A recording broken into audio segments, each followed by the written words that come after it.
行尽春山春事空，别愁离恨满江东。三更古润关楼雨，午夜灯残客舍风。Hello， 小伙伴们，大家好，我是阿茶，欢迎收听新一期的鬼话怪谈。今天第一个投稿故事的小伙伴是个男生，我们简称他为小贾。他高中是在烟台一中上的，去过烟台的朋友应该都知道，这座城市面积实际不是很大，所以很多人际关系网都很简单。06年的时候，小贾从外地转到了这所学校，来到以后他就认识了一群一起踢球打篮球的好兄弟。到了06年5·1，他们就在一个朋友家里为他庆祝生日。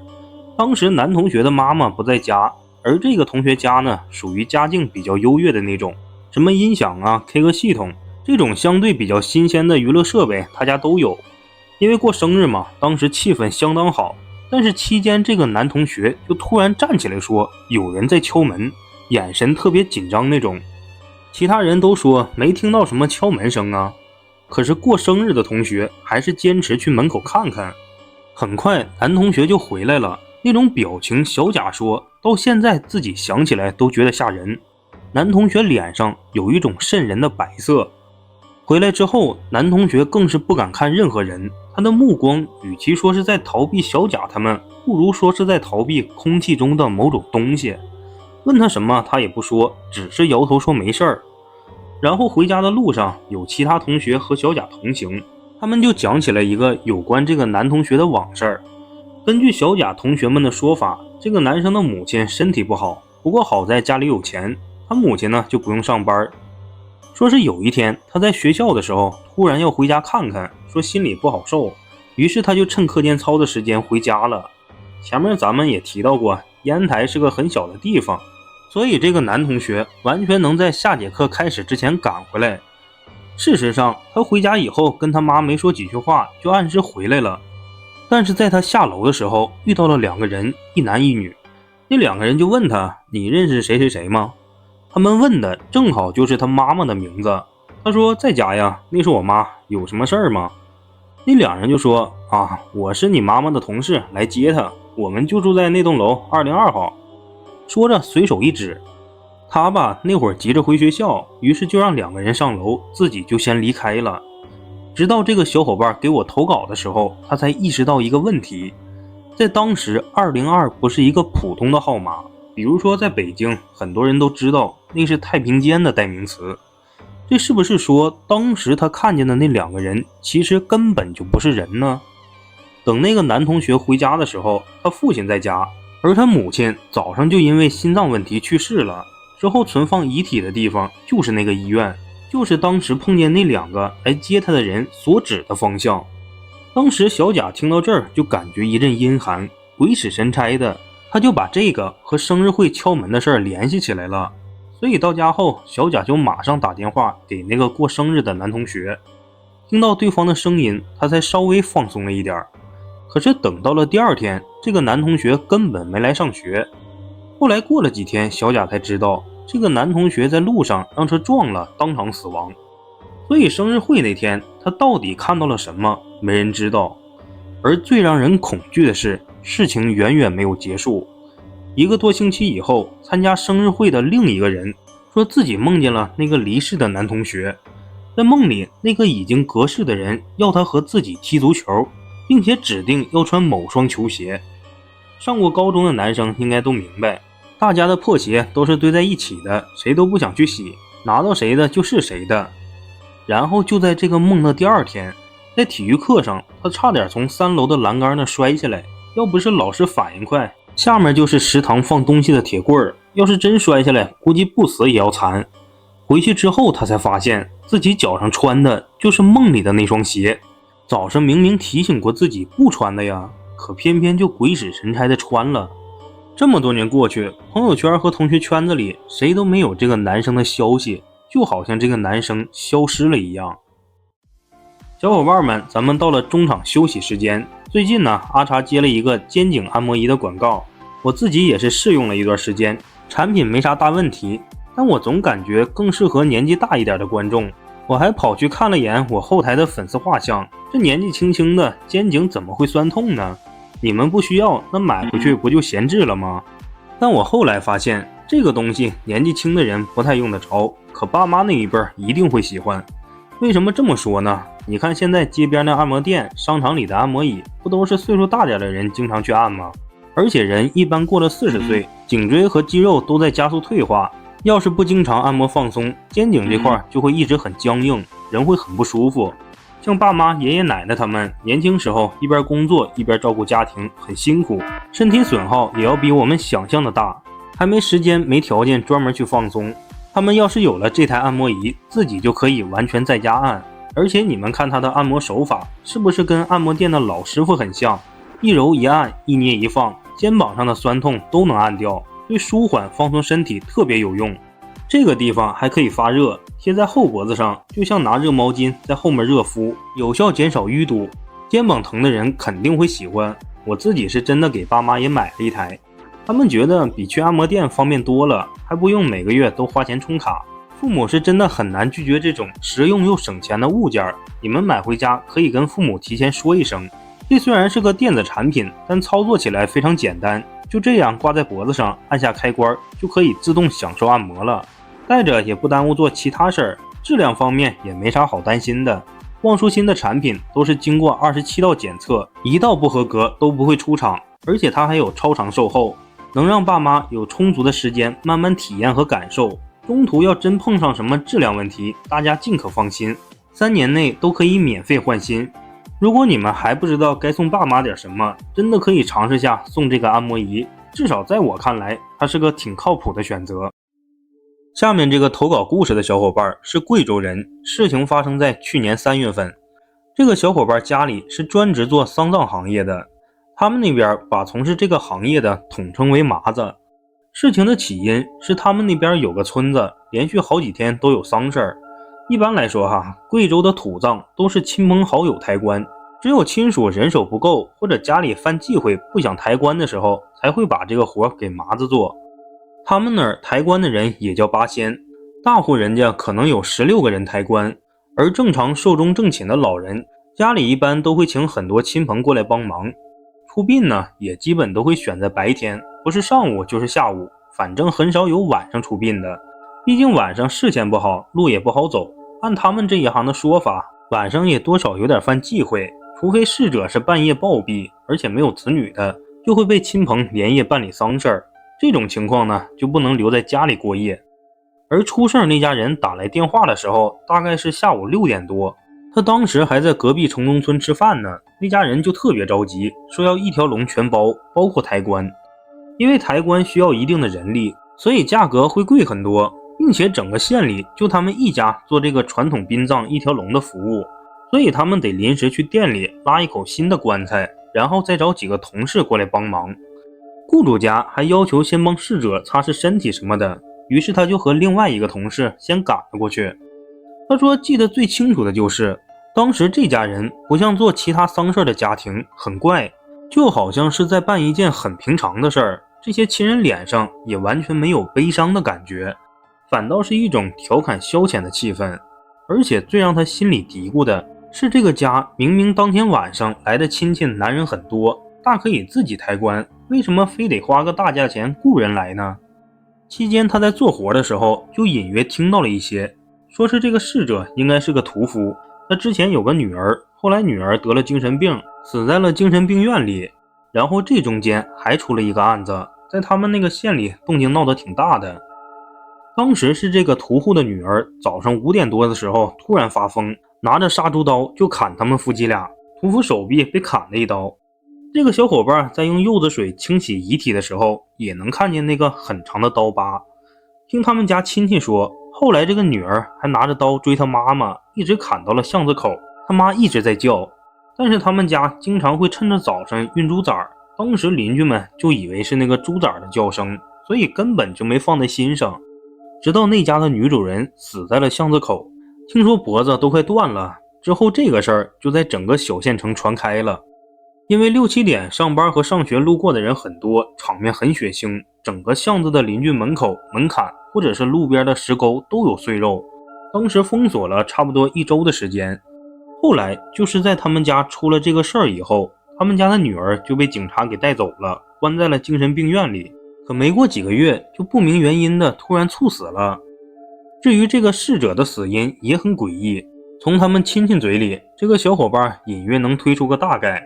说是这个人在妻女走之后还是继续做杀猪这一行，但是因为没什么本钱，做不了店面，就经常到乡下收一些病死的猪，自己在院子里宰杀，然后卖给各种小饭馆。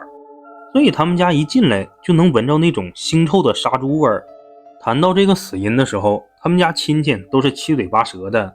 住得近的就说这个人是前几天开始跑到猪圈一直大叫，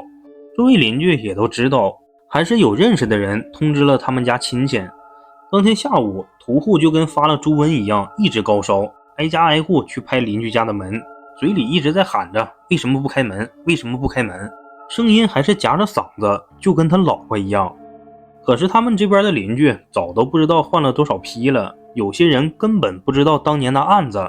大部分都是外来务工租房的。最后当天下午，这个人就蹲在巷子口，嘴里吐着白沫，路人还帮叫了救护车，但车子还没到，人好像就不行了。而这场丧事，亲戚们可能觉得把该尽的人情尽了，至于抬棺多少有点沾染人气，对抬棺人运势不好会被影响，可能也是因为这个原因，他们才花了大价钱请人来做的。一套流程下来，差不多到9点多开始出殡。出殡前，主家特意做了2桌菜，一桌放了这个小伙伴一行8人的碗筷，另一桌在棺材的另一边就只放了3碗白米饭、3个鸡蛋和3条白切肉。大概是听到这家的事儿，他们老板一个60多岁的老师傅就拿东西写了灵位牌，还让主家抓了个公鸡，喝了点鸡冠血，就用做纸马的黄纸写了8张符，让他们几个揣兜里。去的时候不能走回头路，也不能回头看，总之山东头上去，西边直接下来。他呢就和其他7个同事抬着棺材一路朝着山上走。那会儿县城郊区的山里夜晚水汽很大，进山之后大家都被冻得直哆嗦，脸色都发白。而且贵州3月份雨水多，泥都是松的，一脚踩在湿润的泥土上还能踩出一脚黑水。然后当时他是和另外一个同事打头，按理来说上山的时候抬着棺材，着力点不在他们打头阵的人身上，应该是越往山上走越轻才对呀。可是他那会儿就明显觉得比在平地抬的时候更重，一直到半山腰的时候他也没敢说话，也不敢偏头回头问。并且诡异的地方不只是这个重量，他甚至还能隐约听到一种猪崽叫的声音。但是这种郊区怎么可能有那么清晰的猪叫呢？更严重的是，在这种猪叫声出现之后，棺材也越来越重。他低头看自己的脚印都能清晰地看见脚印越来越深，抬腿走路的步子也越来越重，越来越吃力。到了最后，甚至一双鞋陷进了泥里，根本就拔不出来。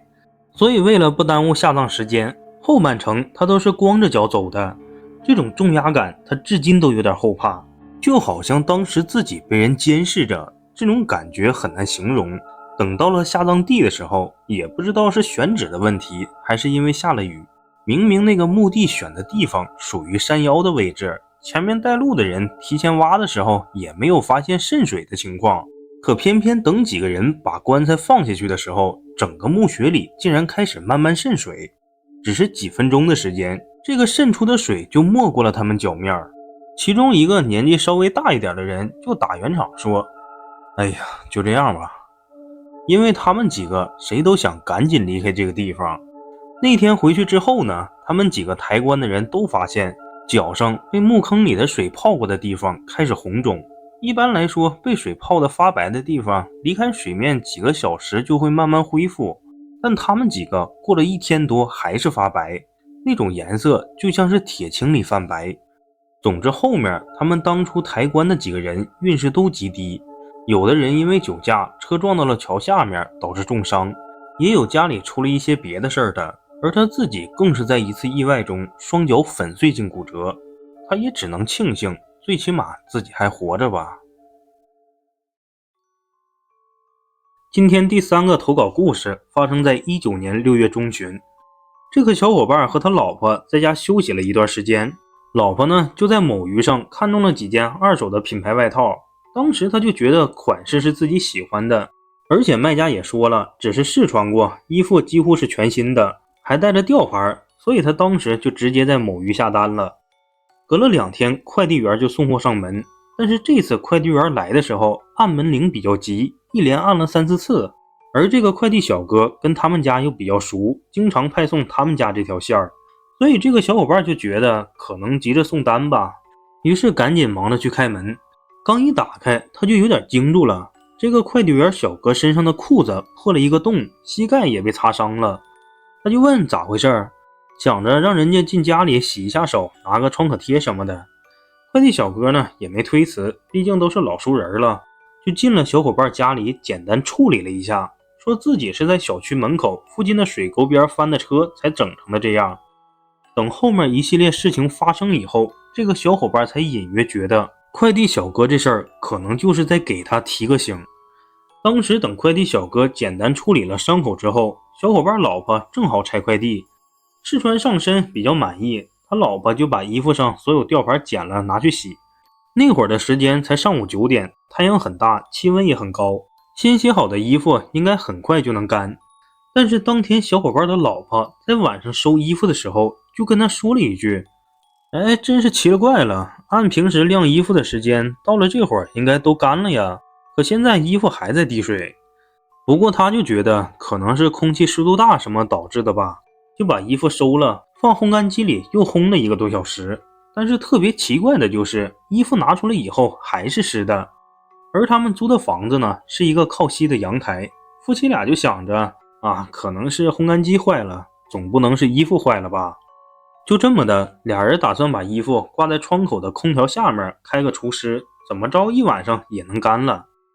然后当天晚上的情况是，小伙伴他老婆先去睡觉，他自己则是还在书房加班赶个策划方案，具体几点他忘了，反正后面他就忽然听到有滴答滴答的滴水声。起初他也没在意，可是过了好一会儿，滴水的声音还在断断续续，他就拿着手机出去看，而那阵滴水的动静好像来自他们卧室。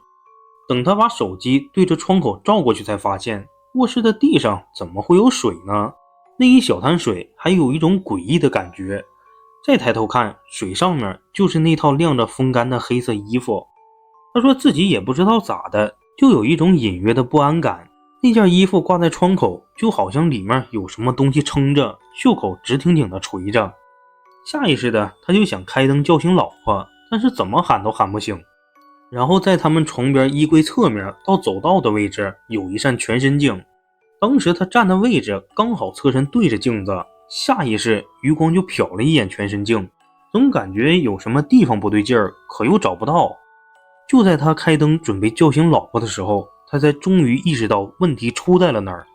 等他转过身，就看见镜子里有一个模糊的人形物体，并且那个东西在跟着他的动作在动，他可以100%肯定镜子里的不是自己。